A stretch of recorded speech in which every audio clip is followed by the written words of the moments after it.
Hello everyone, my name is Rahul Dewan और आज हम बात करने जा रहे हैं चैप्टर 3 के सेक्शन 4 जुवेनाइल जस्टिस बोर्ड के बारे में कि इसको इस एक्ट के अंदर क्यों जोड़ा गया।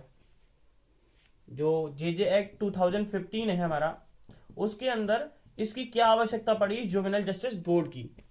तो हम जानते हैं कि जैसे कि juvenile justice child in conflict with law वाले बच्चे, जिसे अपन क्या कहते हैं, CCL, child in conflict with law के कैटेगरी में आने वाले बच्चों को कहां पर ले जाया जाए। मान लो कि कोई अपराध कर रहा है कोई बच्चा। अब वो बच्चा अपराध तो कर रहा है, लेकिन हम पहले उसे कहां लेके जाते थे? नॉर्मल कोर्ट्स के अंदर लेके जाते थे। ठीक है, जिसके अंदर किसको कौन जाता था? जो कि अडल्ट होते थे। अब मान लो हम बच्चों को भी वहीं पे ही लेके चले जाएं, तो उससे क्या होगा? उनके ऊपर एक एक इन्फ्लुएंसेस आ जाएगा ना, वो डर जाएंगे, भय के अंदर हो जाएंगे।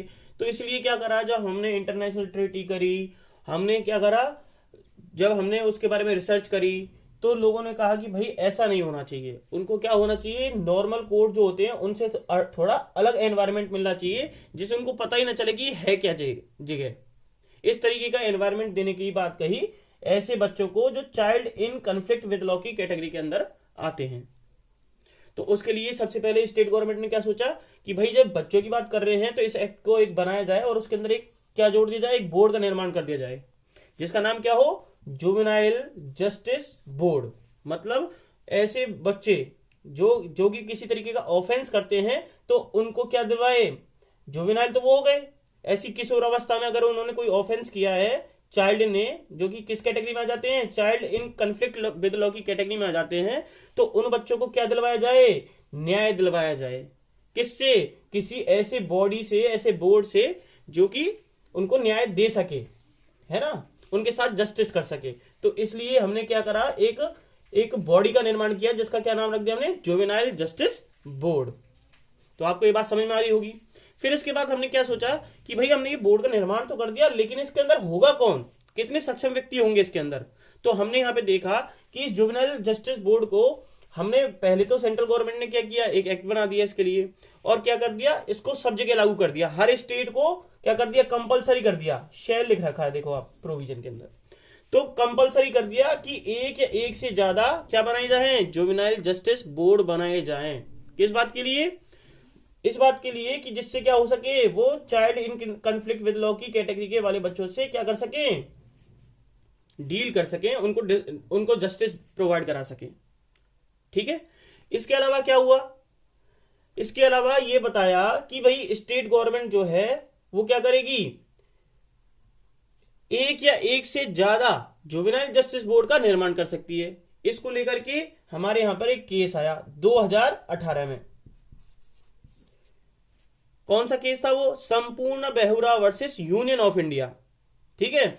उस केस के अंदर क्या कहा गया, जो कि 2018 में आया था, उस केस में कहा गया कि भाई अगर स्टेट गवर्नमेंट को लगता है और उस वहां की स्थिति को देख के लगता है, जिस स्टेट में, जिस डिस्ट्रिक्ट में इस तरीके के बोर्ड बनाए जा रहे हैं, जेजे बोर्ड जिनको कहते हैं हम, अगर वहां पर ऐसा लगता है कि पेंडिंग में पड़ी है इंक्वायरी, है ना, या वहां पर डिस्टेंस, जो ऑब्जर्वेशन होम है उसका डिस्टेंस जुवेनाइल जस्टिस बोर्ड से ज्यादा है ना, तो उस केस में क्या हो सकता है, अगर स्टेट गवर्नमेंट चाहे तो एक या एक से ज्यादा जुवेनाइल जस्टिस बोर्ड बना सकती है।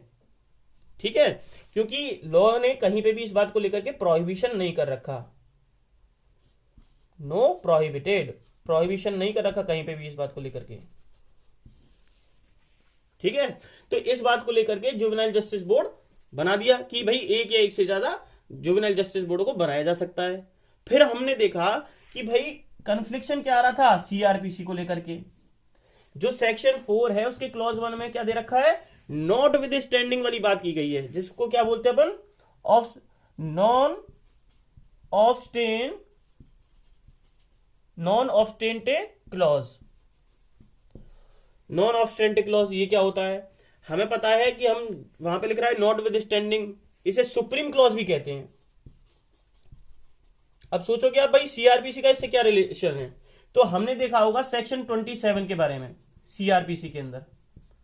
सीआरपीसी में जब हमने सेक्शन 27 के बारे में पढ़ा तो वहां पे क्या लिख रहा है, अगर कोई भी बच्चा कोई भी ऑफेंस करता है हीनियस सीरियस, तो उसको कहां ले जाया जाएगा, सीआरपीसी के सेक्शन 27 के अकॉर्डिंग उसे कोर्ट में ले जाया जाएगा, चिल्ड्रंस कोर्ट के अंदर। ये लिख रखा है वहां पे, लेकिन हमने तो यहाँ पे जुवेनाइल जस्टिस बोर्ड बना दिया, तो इनके बीच में तो कन्फ्लिक्शन हो गया कि भाई सीआरपीसी के अकॉर्डिंग ले जाएं इसे चिल्ड्रंस कोर्ट में या जुवेनाइल जस्टिस बोर्ड के अंदर ले जाएं, कहां पे लेके जाएं इसको। तो उन्होंने कहा कि जब हमने स्पेशल एक्ट बनाया है, ठीक है, स्पेशल एक्ट बनाया है, तो फिर उस बच्चे को कहां लेके जाएंगे हम। स्पेशल एक्ट कौन सा था, जे एक्ट 2015। तो प्रोसीजर भी बच्चे का किस हिसाब से चलना चाहिए, जुवेनाइल जस्टिस बोर्ड के का प्रोसीजर चलना चाहिए, और जे एक्ट में जो प्रोसीजर बता रखा है उसी के हिसाब से क्या चलना चाहिए, इसका प्रोसीजर चलना चाहिए। ठीक है, आपको बात समझ में आ गई होगी। इसलिए वहां पे सुप्रीम क्लॉज डाल दिया कि सीआरपीसी के अंदर कुछ भी दे रखा हो उसका कोई भी प्रभाव सेक्शन 4 के क्लॉज 1 पर नहीं पड़ेगा। तो आपको ये बात समझ में आ गई होगी। अब बात आई कि भाई ये बोर्ड तो हमने बना दिया, इसके अंदर मेंबर कितने होंगे और कौन कौन व्यक्तियों को मेंबर बनाया जाए इसके अंदर। तो अब हम बात करेंगे जुवेनाइल जस्टिस बोर्ड के अंदर कितने मेंबर कंसिस्ट करेंगे। ठीक है,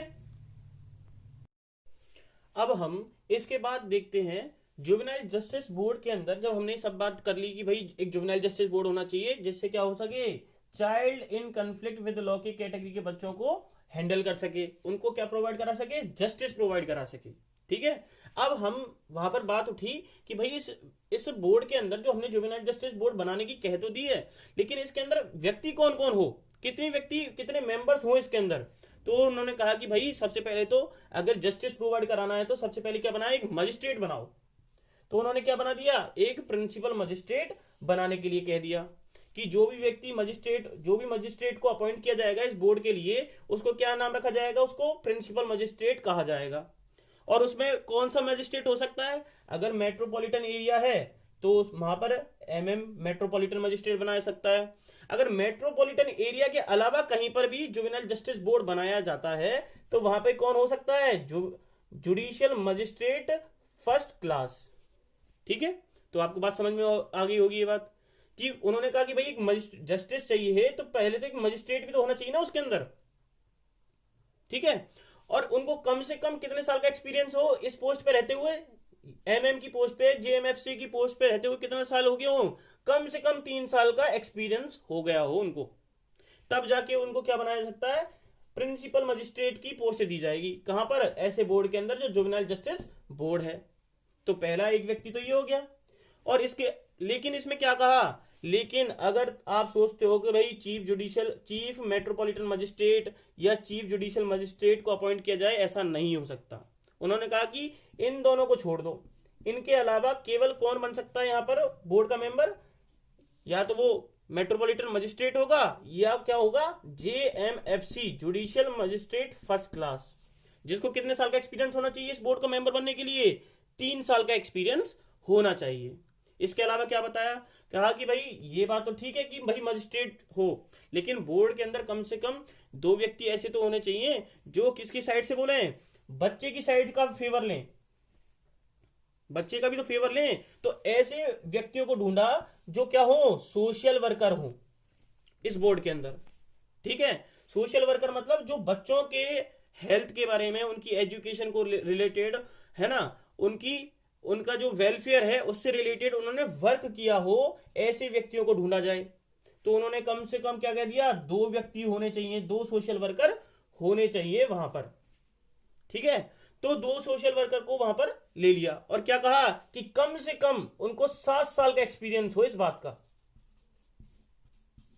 कि उन्होंने बच्चों का ध्यान रखा हो, उनकी केयर, उनके प्रोटेक्शन के बारे में एक्टिविटी की हो, है ना, ऐसे सोशल वर्कर। और उनकी एज क्या बता दी सोशल वर्कर्स की, कह दिया कि भाई 35 साल होना चाहिए, 35 साल कम से कम उनकी एज होनी चाहिए, क्योंकि एक्सपीरियंस तभी तो होगा ना उनको, 7 साल का एक्सपीरियंस। ठीक है, इस बात के बारे में गवर्नमेंट ने कहा कि यार ऐसे तो काम नहीं चलेगा, कम से कम इस बोर्ड के अंदर ऐसे व्यक्ति तो हो, भाई मजिस्ट्रेट है ठीक है, लेकिन बच्चों की तरफ से कौन सोचे, उन व्यक्तियों को भी तो उसके अंदर रखना चाहिए ना। तो इसलिए उन्होंने क्या कहा, सोशल वर्कर्स को भी उसके अंदर अपॉइंट किया उस बोर्ड के अंदर, और उसमें भी एक महिला को भी लिया, एक कम से कम एक सोशल वर्कर को एक सोशल वर्कर क्या होनी चाहिए उसके अंदर, वुमेन को कंपलसरी कर दिया, मैंडेटरी कर दिया इस बात के लिए कि भाई एक पुरुष तो ठीक है लेकिन एक महिला भी उसमें होगी ना, तो इससे क्या होगा, उसकी उस बच्चे को अगर कोई भी ऐसा ऑफेंस किया है तो वो एक माँ की तरह सोचेगी उसके लिए, ठीक है, उसकी तरह क्या करेगी, उसको अच्छी तरीके से ट्रीट करेगी, क्योंकि जहां जो कोई बात नहीं समझ सकता वो एक माँ समझ सकती है उस बात को। तो इसलिए उन्होंने कहा कि भाई एक विमन भी उसके अंदर होनी ही चाहिए। तो उन्होंने क्या करा, एक दो सोशल वर्कर की अपॉइंटमेंट करने के लिए कह दिया कि भाई एक तो क्या हो, एक तो क्या हो, कम से कम उसमें विमन होनी चाहिए, और पुरुष, दूसरा पुरुष हो या वुमन हो उससे कोई फर्क नहीं पड़ता, लेकिन कम से कम उस बेंच के अंदर, उस बोर्ड के अंदर क्या हो, कम से कम एक विमन हो। ये बात समझ में आ गई होगी आपको। फिर इसमें कह दिया, तो अब टोटल मेंबर कितने हो गए इस बोर्ड के, जुवेनाइल जस्टिस बोर्ड के कितने मेंबर हो गए, 3 मेंबर्स हो गए। अब 3 मेंबर्स की क्या बन गई, एक बेंच बन गई, इस तरीके से क्या बन गया, एक बेंच बन गई, और इस बेंच को क्या पावर दे दी, वो सारी पावर दे दी जो सीआरपीसी जो एमएम को देती है और जीएमएफसी को देती है, वो सारी पावर किसको दी जाएगी, इस बोर्ड को, इस बेंच को दी जाएंगी। ये बात कौन बताता है हमें, सेक्शन 4 का क्लॉज 2 के अंदर इन बातों को निर्धारित कर दिया। अब बात आती है इनकी क्वालिफिकेशन के बारे में कि इनकी क्वालिफिकेशन क्या हो।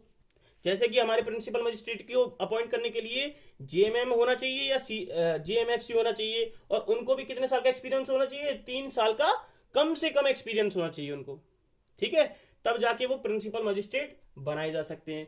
ऐसी सोशल वर्कर की क्वालिफिकेशन के बारे में बात कर रहा था मैं। सोशल वर्कर की क्वालिफिकेशन क्या हो, वो कम से कम 35 साल के हो, है ना, और 7 साल का एक्सपीरियंस हो उन्हें, किसके अंदर, हेल्थ के अंदर, ठीक है, हेल्थ में, किससे रिलेटेड, किसकी हेल्थ, बच्चे की हेल्थ के बारे में अगर उन्होंने कोई एक्टिविटी की हो, एजुकेशन को लेकर के कोई एक्टिविटी की हो बच्चों के, है ना, उनके रिहेबिलिटेशन को लेकर के की हो, मतलब उन्होंने कुछ ऐसी सोशल एक्टिविटीज की हो जिससे बच्चों का वेलफेयर किया हो उन्होंने, ठीक है, तो ऐसे सोशल वर्कर्स को अपॉइंट किया जा सकता है जिसके अंदर एक विमन हो। तो आपको ये बात सारी समझ में आ गई होगी। और इसमें क्या बताया है, इसमें ये भी बताया है कि भाई सीआरपीसी के जो भी पावर होंगी तो वो सारी पावर इस बेंच को दी जाएंगी। अगर वहां पे मेट्रोपॉलिटन मजिस्ट्रेट अपॉइंट किया गया है तो उसको सारी पावर किसकी होंगी, मेट्रोपॉलिटन मजिस्ट्रेट की, जो भी पावर सीआरपीसी में बताई गई है वो सारी पावर इसको होंगी। अगर वहां पे जेएमएफसी बनाया गया है और जेएमएफसी उस बेंच का मेंबर है तो फिर वहां पर सीआरपीसी के अंदर जो जेएमएफसी है उसकी जो पावर होंगी वो सारी की सारी पावर सीआरपीसी से आएंगी। तो आपको ये सारी बातें समझ में आ गई होंगी।